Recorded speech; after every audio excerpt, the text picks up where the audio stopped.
అభిమాన శాసనసభ్యులు జిల్లా పార్టీ అధ్యక్షులు ఈనాటి సభాధ్యక్షులు మేడిపల్లి గారికి, ఈనాటి ముఖ్య అతిథి మీ అందరి యొక్క ఆశీర్వాదంతో ఈనాడు తెలంగాణ ముఖ్యమంత్రిగా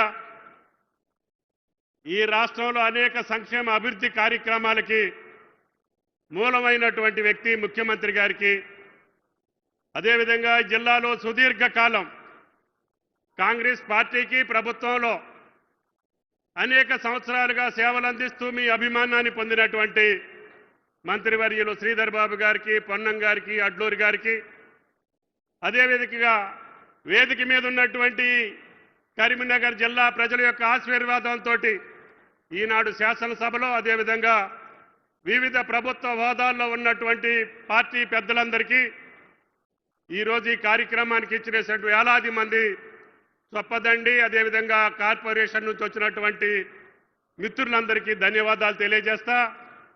ఈనాడు అనేక అభివృద్ధి కార్యక్రమాల కోసం మేడిపల్లి గారి యొక్క ఆహ్వానం మేరకి ఆయన గారు ఇచ్చినటువంటి ఇంటిగ్రేటెడ్ స్కూల్ కావచ్చు, డిగ్రీ కాలేజీ కావచ్చు, అదేవిధంగా మహిళలకి సోలార్ విద్యుత్ కావచ్చు, అనేక పథకాలకి శంకుస్థాపన చేయడానికి ఇచ్చేసినటువంటి మన గౌరవ ముఖ్యమంత్రి రేవంత్ రెడ్డి గారు, ఆయన గారికి అసాధ్యం అనే అట్ని సుసాధ్యం చేయటమే ఆయన లక్ష్యంగా సామాన్యుడైనటువంటి రేవంత్ రెడ్డి గారిని, మామూలు మనిషి అయినటువంటి రేవంత్ రెడ్డి గారిని ముఖ్యమంత్రి చేసినటువంటి తెలంగాణ ప్రజల యొక్క రుణాలు తీర్చుకోవటం కోసం, వాళ్ళ ఆశలు నెరవేర్చడం కోసం, వాళ్ళ అవసరాలు తీర్చడం కోసం కాంగ్రెస్ పార్టీ ప్రతినిధిగా సోనియా గాంధీ గారు పంపిస్తే మీరు ఆశీర్వదిస్తే ఈనాడు ముఖ్యమంత్రిగా సుదీర్ఘకాలం ఈ తెలంగాణ రాష్ట్రాన్ని పట్టి పీడిస్తున్నటువంటి శాశ్వత సమస్యలకి పరిష్కారం చేసినటువంటి రేవంత్ రెడ్డి గారు. మీకు తెలుసు, కులగణన అనేది అందరి కోరిక. ఈ యొక్క జాతికి ఏ కులం ఎంతమంది ఉంటే వాళ్ళకి అన్ని అవకాశాలు రావాలి, సామాజిక పరంగా, రాజ్యాంగ పరంగా, ఉద్యోగ పరంగా జీవితాల్లో వెలుగులు నింపాలి అని రాహుల్ గాంధీ గారి యొక్క కోరిక మేరకి, కాంగ్రెస్ పార్టీ నిర్ణయం మేరకి గుండె ధైర్యంతో భారతదేశంలో కులగణన చేసినటువంటి ఏకైక ముఖ్యమంత్రి రేవంత్ రెడ్డి గారు అని చెప్పి మీకు ఈ సందర్భంగా మనం చేస్తున్నాం. అందుకని ఈరోజు బీసీ జనాభాకు తగ్గట్టుగా అన్ని రకాలుగా ఉద్యోగాల్లో, రాజకీయాల్లో అవకాశాలు కల్పించే అవకాశం వచ్చింది. మన రాష్ట్రాన్ని చూసి భారతదేశం కూడా, భారత ప్రభుత్వం తల వంచి ఈనాడు కులగణనకి సిద్ధమైంది అని చెప్పి మీకు ఈ సందర్భంగా మనం చేస్తున్నాం. అంతేకాకుండా దళితుల్ని వేరు చేసి, వేరు కొంపట్లు చేసి వాళ్ళ రాజకీయ పబ్బాలు గడుపుకున్నటువంటి రాజకీయ పార్టీలకి ధీటుగా అనేక సంవత్సరాలుగా మన కళ్ళ ముందు నిప్పు అగ్నిగుండంలా మరిగినటువంటి కేటగరైజేషన్ కూడా ఈ రోజున సమాధానం చెప్పి వాళ్ళ యొక్క అవకాశాలు తగ్గట్టుగా ఈ రోజున కేటగరైజేషన్ చేసినటువంటి ఏకైక రాష్ట్రం భారతదేశంలో రేవంత్ రెడ్డి గారి ప్రభుత్వం అని చెప్పి మీకు ఈ సందర్భంగా మనం చేస్తున్నాం. అంతేకాకుండా ఆయన గారు చెప్పినటువంటి అన్ని కార్యక్రమాలకి శ్రీధర్ బాబు గారు చెప్పినట్లుగా ఒక్కొక్కటి ఆర్థిక పరిస్థితుల వెసులుబాటుతోటి ఒక్కొక్క పథకాన్ని ప్రారంభిస్తూ వాటిని పూర్తి చేసుకుంటున్నాం.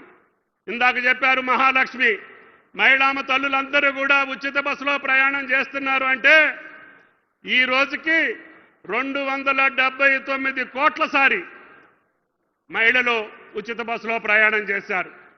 వాళ్ళకి ఖర్చు పెట్టినటువంటి సొమ్ము 9,170 కోట్లు. అంటే 9,000 కోట్లు మహిళామ తల్లుల యొక్క ఖాతాల్లో జమ అయినట్టే, మీకు పొదుపు వచ్చినట్టే.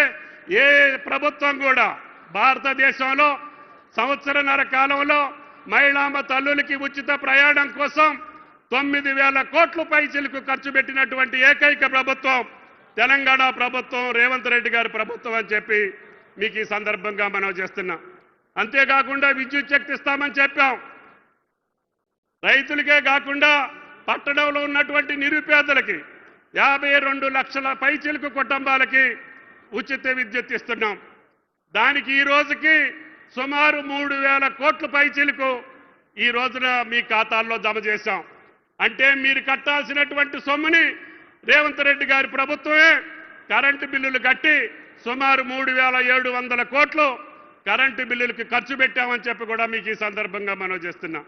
ఈ రకంగా ప్రతి పథకానికి కూడా వేల కోట్ల రూపాయలు ఖర్చు పెట్టాం. అదేవిధంగా నేతన్నలకి ఈ కరీంనగర్ జిల్లాలో తెలంగాణకి ఊపిరి పోసినటువంటి జిల్లా, తెలంగాణ ఉద్యమానికి ఊపిరి సలిపినటువంటి జిల్లా, తెలంగాణ సాధనకు ప్రాణాలు అర్పించినటువంటి జిల్లా, నేత కార్మికుల సమస్యలు కూడా ఆనాటి 10 సంవత్సరాల్లో పూర్తి కాకపోతే రేవంత్ రెడ్డి గారి నిర్ణయం ప్రకారం ఈ రోజున పాత బాకీలు కూడా చెల్లించి 1000 కోట్ల రూపాయలు చేనేత కార్మికులకు ఇచ్చి వాళ్ళ రుణమాఫీని కూడా రుణమాఫీ చేసి ఈనాడు వాళ్ళకి చేతి నిండా పని కల్పించి మాకు ఈ పని చాలు, ఇక మేము ఈ పని చేయలేము అని చెప్పి చేనేత కార్మికులు వచ్చేదాకా 24 గంటలు కష్టపడ్డా కూడా ప్రభుత్వ ఆర్డర్లన్నీ కూడా నేత కార్మికులకే ఇచ్చాం.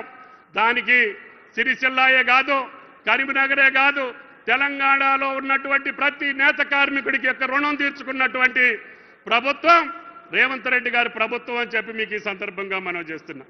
అదేవిధంగా రైతన్నలకి మీకు తెలుసు 2 సంవత్సరాల్లోనే సుమారు 1,10,000 కోట్లు ఖర్చు పెట్టినటువంటి ఏకైక ప్రభుత్వం భారతదేశంలో రేవంత్ రెడ్డి గారి ప్రభుత్వం అని చెప్పి మీకు ఈ సందర్భంగా మనం చేస్తున్నాం.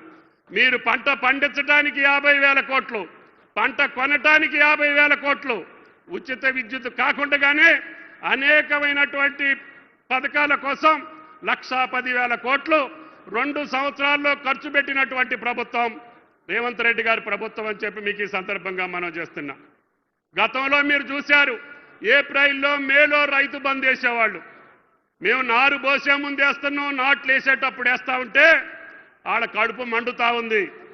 ఏంటి, మనం ధనిక రాష్ట్రం ఉన్నప్పుడే, అప్పులు లేనప్పుడే, ఆదాయం ఉన్నప్పుడే 4-5 నెలల పాటు మనం రైతు బంద్ వేసేవాళ్ళం. మరి రేవంత్ రెడ్డి గారు 9 రోజుల్లో 9,000 కోట్లు వేసేటటువంటి శక్తి ఆయనకి ఎట్లొచ్చింది అని చెప్పి వాళ్ళకి కడుపు మండుతుంది. అయినా సరే వాళ్ళు ఎంత కడుపు మండినా, వాళ్ళ కళ్ళమ్మటి నీళ్లు వచ్చినా, వాళ్ళు కన్నీరు కార్చినా రైతు భరోసా మళ్ళీ అనుకున్న పద్ధతిలోనే మీ నాట్లు పూర్తయ్యే లోపలనే వేస్తామని చెప్పి కూడా మీకు ఈ సందర్భంగా మనం చేస్తున్నాం. ఈ రకంగా రుణమాఫీ ఏ రాష్ట్రంలో జరగల. 2 లక్షల రూపాయలు బ్యాంకులు ఇచ్చినటువంటి అన్ని ఖాతాలకి 21,000 కోట్లు మీ ఖాతాలో జమ చేసి రైతుల్ని రుణ విముక్తులను చేసినటువంటి ఘనత రేవంత్ రెడ్డి గారి ప్రభుత్వానికి దక్కింది. అందుకనే అసాధ్యమైనటువంటి పనులన్నింటినీ కూడా సుసాధ్యం చేసేటటువంటి శక్తి తెలంగాణ ప్రజలు ఈ ప్రభుత్వానికి ఇచ్చారు, రేవంత్ రెడ్డి గారికి ఇచ్చారు. గతంలో జరిగినటువంటి ఎన్నికల్లో అధికారంలోకి తీసుకొచ్చారు. పార్లమెంట్లో 8 సీట్లతోటి మమ్మల్ని సంతృప్తి పరచాలని చూశారు. తర్వాత